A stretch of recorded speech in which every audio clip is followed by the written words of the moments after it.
افغانستان کے اندر T T P کے جو اڈوں کو نشانہ بنایا ہے، کیا یہ دیر آئے درست آئے ہے؟ ملتے ہیں اس وقفے کے بعد۔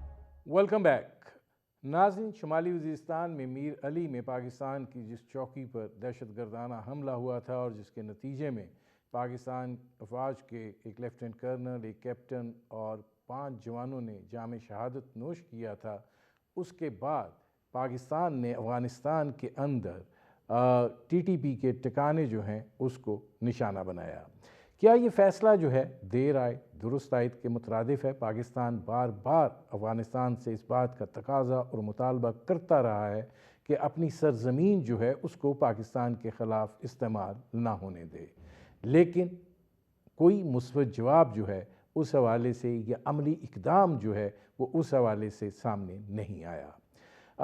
یہ جو صورتحال ہے اس کے اندر گو کہ حکومتی سطح پر بھی اور عسکری سطح پر بھی یہ بات کہی جا رہی ہے کہ منہ توڑ جواب بھی دیا جائے گا، زیرو ٹالرنس بھی ہے، لیکن یہ واقعات تسلسل کے ساتھ ہو رہے ہیں۔ پاکستان کے سیکیورٹی اداروں کو ایک ترتیب کے ساتھ جو ہے وہ نشانہ بنایا جا رہا ہے اور یہ سلسلہ جو ہے یہ اب بڑھتا چلا جا رہا ہے۔ کیا اس حوالے سے ہمارا جو پالیسی فریم ورک ہے وہ نیشنل ایکشن پلان تک محدود ہے یا اس سے آگے بات اب بڑھ چکی ہے اور کچھ ہونا چاہیے، اور اس حوالے سے کیا سوچ یا عمل ہونا چاہیے؟ اس پر کریں گے بات۔ ہمارے ساتھ موجود ہیں ایئر مارشل ریٹائرڈ مسعود اختر صاحب، ان سے بات کرتے ہیں۔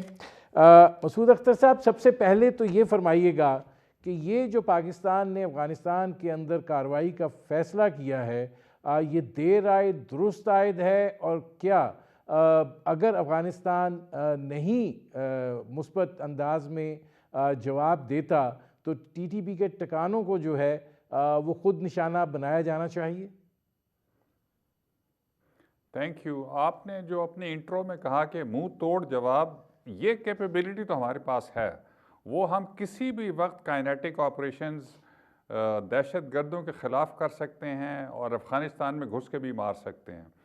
اور دیکھیے کہ یہ پہلی دفعہ نہیں ہوا، پہلے بھی ہو چکا ہے، اور لیکن اس دفعہ فرق یہ ہے کہ انہوں نے ہیوی مارٹرز کے ساتھ ہمارے حملے کا جواب دیا ہے، اور کچھ رپورٹس یہ ہیں کہ ابھی تک یہ ہو رہا ہے، مطلب ان کی طرف سے شیلنگ ہو رہی ہے ہماری چوکیوں پہ۔ بڑا روح فرسا انسیڈنٹ ہے، اور یہ بار بار ہوتا رہا ہے اور ہوتا رہے گا۔ یہ پہلی دفعہ نہیں ہوا اور یہ آخری دفعہ بھی نہیں ہے۔ میرے خیال میں ہمارے جو اینکر حضرات ہیں، ہمارے جو ارباب اقتدار ہیں، وہ لوگ ان کو بہت گہرائی کے ساتھ تصویراتی لیول پہ سوچنا چاہیے۔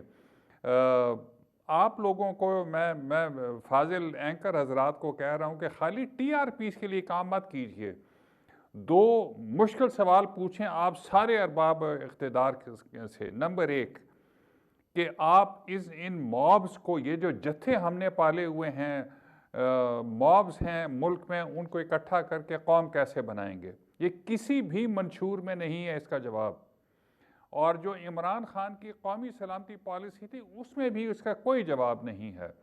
نمبر 2 کہ آپ اس انسرجنسی کو رول ڈاؤن کر کے صفر کیسے کریں گے؟ مثالیں اویلیبل ہیں، اور چاہے وہ انگلینڈ کی مثال ہو، آئرش ریپبلکن آرمی کی انسرجنسی کی، چاہے وہ ملیشیا کی ہو، اور بھی ایسی مثالیں دی جا سکتی ہیں۔ نمبر 1 اصول اس میں کیا تھا؟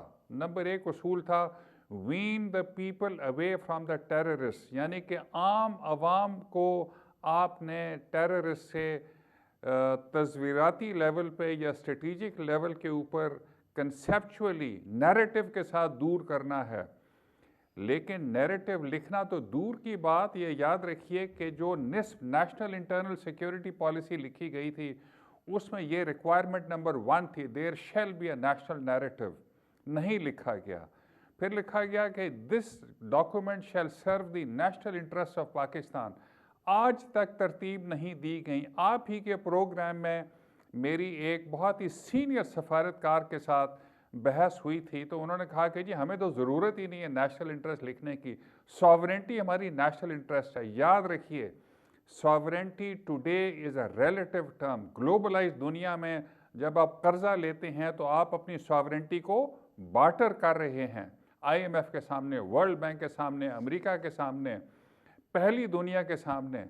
تو یہ بڑا ہی پیچیدہ صورتحال معاملہ ہے ہے. اور اچھا اس میں میں یہ ان دونوں قربانیاں دے رہی ہے. جی اس میں ایئر مارشل صاحب ذرا تھوڑا سا یہ جو اب افغان سرحد کے اوپر بھی کشیدہ صورتحال ہے اور آپ کہہ رہے ہیں کہ منہ توڑ جواب دینے کی صلاحیت بھی ہے اور دیا بھی جائے گا اور کائنیٹک آپریشن جو ہے وہ ہو سکتا ہے, لیکن اب کیا یہ موقع نہیں ہے کہ ایک دفعہ ونس فار آل یہ سلسلے کو ختم تو کیا جائے نا؟ یا آپ سمجھتے ہیں کہ نہیں اس کے لیے ڈائیلاگ بھی ایک اہم فیکٹر ہے؟ یاد رکھیے کہ یہ صورتحال بار بار پیدا ہوئی ہے. جو ستم ظریفی ہے, جو سیاستدان طاقت میں نہیں ہیں وہ فوج کو بلیم کرتے ہیں, جو طاقت میں ہیں وہ نیریٹو نہیں دیتے جس سے کہ you can when the public away from the terrorist. میرے خیال میں میری ریکویسٹ ہے آرمی چیف سے کہ you should go to the government and say کہ یہ نیریٹو دیا جانا چاہیے, ہمیں عوام کو ان ٹیررسٹ کے نیریٹو سے دور کرنا چاہیے.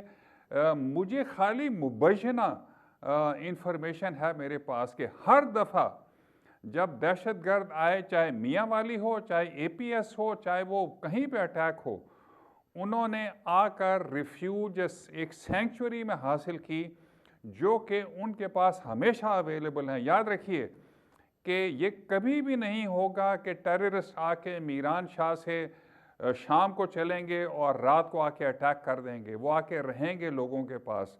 مبینہ طور پر APS کے جو اٹیکرز تھے وہ آ کے ایک مبینہ طور پہ ایک آفیشیل مسجد میں رہے. انہوں نے ایک امام مسجد ریکروٹ کیا جو کہ تقریباً 1 مہینے تک APS کو وزٹ کرتا رہا اور وہاں سے ساری انفارمیشن اور تصویریں بھیجتا رہا. ایسے کام نہیں چلے گا. سیاستدان جو ہیں وہ آرمی کو بلیم کرتے ہیں. آرمی بدرجہ اتم اس نے اپنی ٹیکٹیکل اور آپریشنل لیول ٹھیک کیا ہوا ہے, لیکن army chief is a big player, he must get together with the government. یہ منہ توڑ جواب تو دیا جا سکتا ہے, لیکن یاد رکھیے کہ آج کی گلوبلائز دنیا میں چیزیں چھپ نہیں سکتی اور اس کا ہر دفعہ اس پیچیدہ مسئلے کا حل ڈائیلاگ سے بھی ہوگا, لیکن وہ ڈائیلاگ تب تک کامیاب نہیں ہو سکتا جب تک کہ اندر سے ہم مضبوط نہیں ہوں گے. اور اندر سے مضبوط تب ہوں گے قوم ایک ہوگی, نمبر 1. نمبر 2 دہشت گردوں کے ساتھ نہیں ہوگی. آج یہ صورتحال I am very sorry to say وہ نہیں ہے. اب اس میں ایئر مارشل صاحب کیا آپ تجویز کریں گے کہ اس وقت یہ جو صورتحال درپیش ہے اور آپ جو یہ بات کہہ رہے ہیں کہ تصویراتی طور پر عوام کو دہشت گردوں سے دور رکھا جائے, سوشل میڈیا کا دور ہے, جو چیزیں وہاں پر آ رہی ہیں, اور جب ہمارے یہ جوان شہید ہوئے اور اس پر سوشل میڈیا پہ جو کچھ ہوا جو کہ بڑی افسوسناک اور شرمناک صورتحال تھی, تو ایسے تناظر میں کیا آپ تجویز کریں گے؟ نمبر 1 یاد رکھیے کہ آج کا پاکستان جناح کا پاکستان نہیں ہے. اس کے اوپر مکمل اتفاق ہے جتنے لوگوں سے ہم بات کرتے ہیں. آج کا پاکستان اقبال کا پاکستان نہیں ہے. رسول پاک صلی اللہ علیہ وسلم کے فرمودات کے مطابق کا پاکستان نہیں ہے. قرآن میں جو گائیڈنس ہے اس کے مطابق پاکستانی ہے. سو نمبر 1 ان 4 فاؤنڈنگ فادرز کی ڈاکومنٹس کو عام کیا جائے. نمبر 2 پڑھایا جائے سٹاف کالجز, وار کالجز کے لیول تک. نمبر 3 ان کے مطابق ایک نیریٹو بنایا جائے. نمبر 4 سوشل میڈیا کو خدا کے لیے استعمال کریں. دیکھیے جی یہ 6 بہنوں کا ایک بھائی شہید ہوا ہے, ایک کپتان جو ہے 23 سال بعد یہ بیٹا ملا تھا. ان کرنل صاحب نے تو کہہ دیا کہ جی I am proud of my son, لیکن وہ قربانی 5 سال بعد 10 سال بعد کہاں جائے گی؟ آپ ان لوگوں سے پوچھیں. آرمی میں بدرجہ اتم Pakistan Air Force, army, navy میں طاقت ہے کہ وہ ان سارے لوگوں کی ٹیکٹیکل سارے مسائل کے ٹیکٹیکل لیول پر جواب دے سکتی ہے. Where we lack is a united nation. So build ایک قوم، یونائٹڈ قوم کو بلڈ کرنا چاہیے، جنا کی ڈاکومنٹس کے ارد گرد، اقبال کی ڈاکومنٹس کے ارد گرد، رسول پاک صلی اللہ علیہ وسلم کے فرمودات کے ارد گرد، اور قرآن پاک کی 64ویں آیت سورہ آل عمران، جس میں کہ اللہ سبحانہ وتعالیٰ کہتے ہیں اے رسول صلی اللہ علیہ وسلم آؤ ان اہل کتاب سے کہہ دیں کہ آؤ ایک اللہ پہ متفق ہو جائیں. Now that calls، یہ بین الاقوامیت کے لیے کال کرتی ہے، قومیت کے لیے نہیں کال کرتی. That means مکمل انسانی مساوات.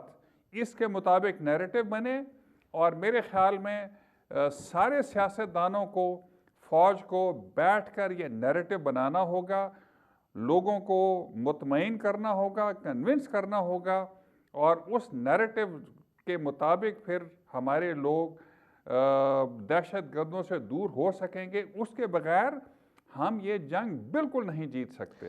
اچھا، اب یہ بھی ذرا فرما دیجئے کہ یہ اس وقت جو افغان سرحد پر صورتحال ہے، اس کشیدگی کو آپ کس طرف جاتے ہوئے دیکھ رہے ہیں؟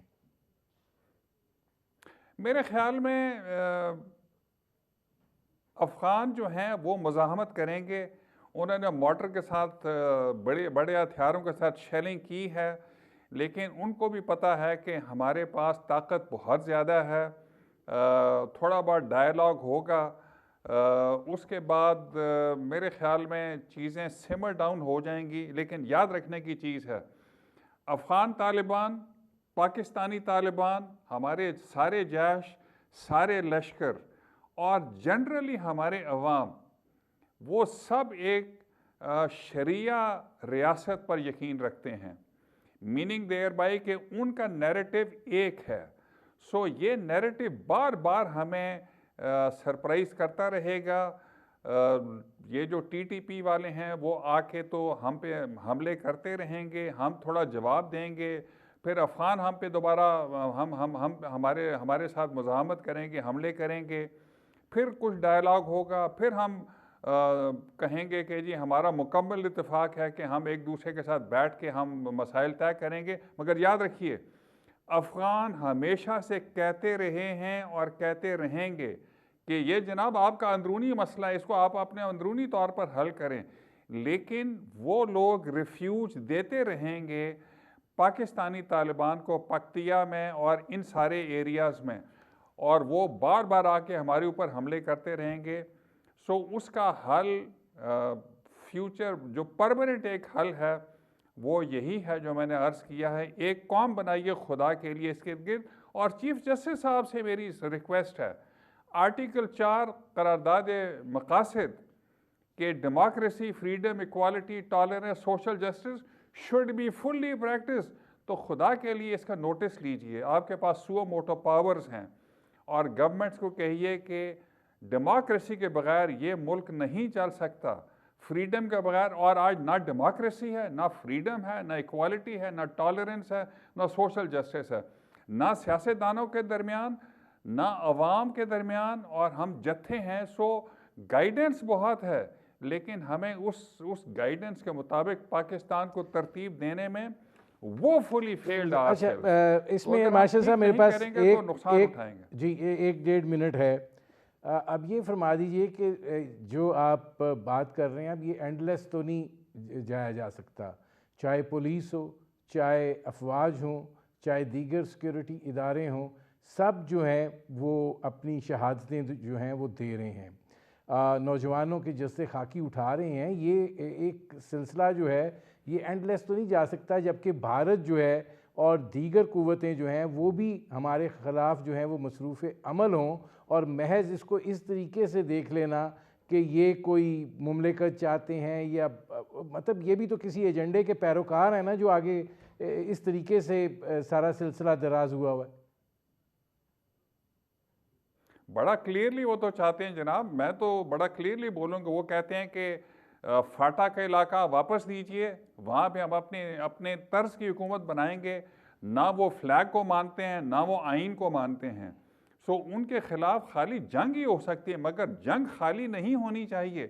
اس کے ساتھ ایک نیریٹو بلڈ کرنا چاہیے، اور وہ نیریٹو جیسے میں نے عرض کیا ہے، یاد رکھیے کہ جیسے آپ نے کہا کہ فوجی اور پولیس